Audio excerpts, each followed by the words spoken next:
Bapak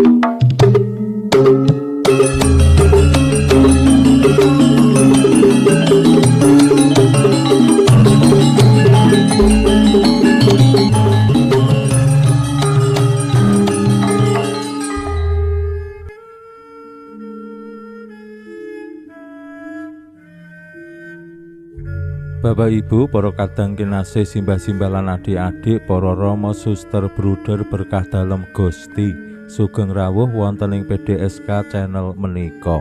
Kados pundi kabar panjenengan? Mugi-mugi bagas kasarasan, kesehatan, kawilujengan tansah mengku kula panjenengan sami anggenipun nglampahi gesang ing dinten menika. Lan mugi-mugi lumantar panglimbang basa Jawi waosan Injil kula panjenengan sansaya saged nggayuh iman kapitadosan ingkang leres lan mantep. Langkung-langkung anggenipun kula panjenengan sami jejering murid dalem mujudaken murid-murid sing tansah purun ngladosi.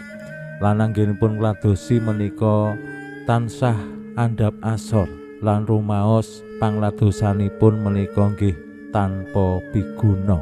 Naminipun pangladosan kula panjenengan kedah sumadya ngorbanaken ati, perasaan wonten ing pengalaman-pengalaman naminipun dadi abdi sing ngladosi, dadi batur sing dadi mbat-mbataning tutur. Simbah-simbah sampun tansah paring tuntunan lan pitedah ingkang ngersakaken supados yen sumadya dadi batur, dadi abdi, dadi pelayan menika ya siap dipaidu, siap dirumpi, dikondo eleke.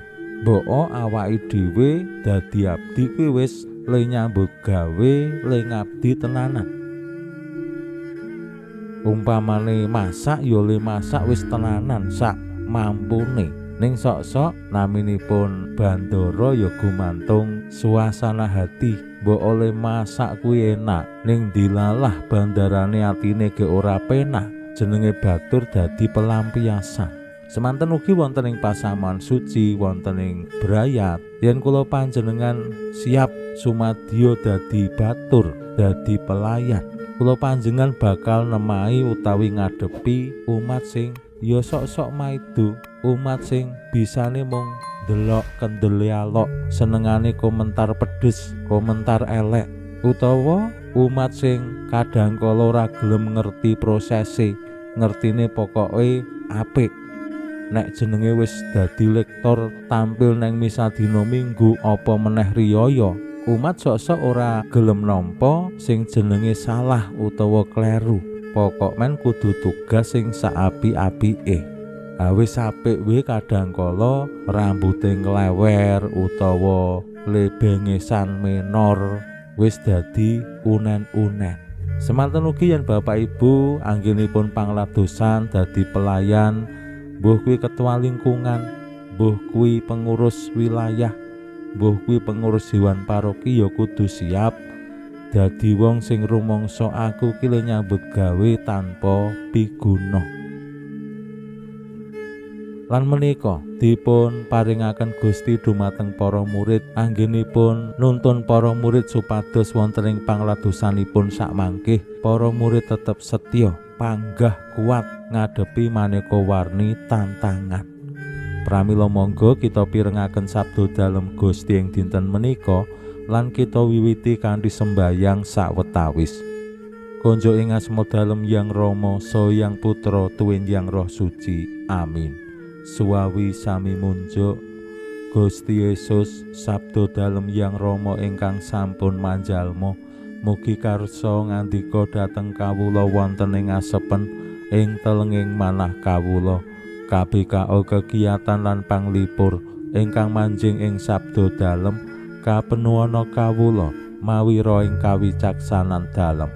Mugi-mugi srana anggen kawula maos lan mirengaken sabda dalem, kawula sansaya nunggil ing sampeyan dalem. Amin. Waosan Injil kapetik saking Injil Lukas bab 17 ayat 7 ngantos dumugi 11.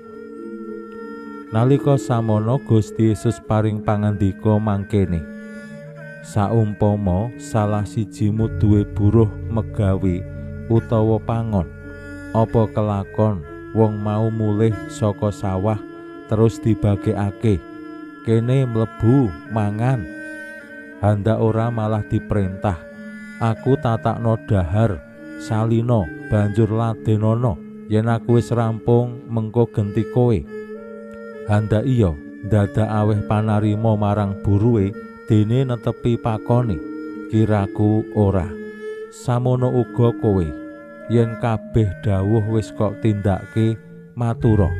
Kula menika abdi ingkang boten piguna, namung tumindak menapa mestinipun. Makaten sabda dalem Gusti. Suawi sami munjuk. Gusti, kawula munjuk sembah nuwun karana sabda dalem. Sabda dalem dadosa obor ingkang madangi margining gesang kawula. Katuntuna kawula sageta sabda dalem menika numusi manah ngantos tansah ngrembaka kangge nggayuh gesang ing swarga. Amin. Bapak Ibu para kadang kinasih simbah-simbah lan adik-adik, Gusti Yesus estu pirsa kados pundi dados pelayan lan netepi menapa ingkang dados dawing bandara menika boten gampil. Gusti Yesus menika rawuh ing alam donya jejer utusaning Allah supados menapa nggih nindakake sedaya dawuhing Allah nglabui donya, nglabui umat manungsa. Lan kula panjenengan ing Injil saged mangertosi boten sedaya tiyang menika seneng karo Gusti.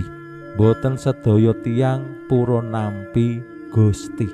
Wonten sing nolak, wonten sing ora pracaya, ana sing maidu. Lajeng wonten malih sing gadhahi niat boten sae badhe mrajaya nyrekali pakaryan dalem Gusti lan tundhone puncakipun Gusti dipitenah lajeng diukum kisas. Menika gegambaran kados pundi Gusti Yesus piyambak anggenipun dados pelayan sampun ngadepi maneka warni tantangan lan ancaman ning Gusti panggah setya nindakake menapa sing kedah sakmestinipun ditindakake.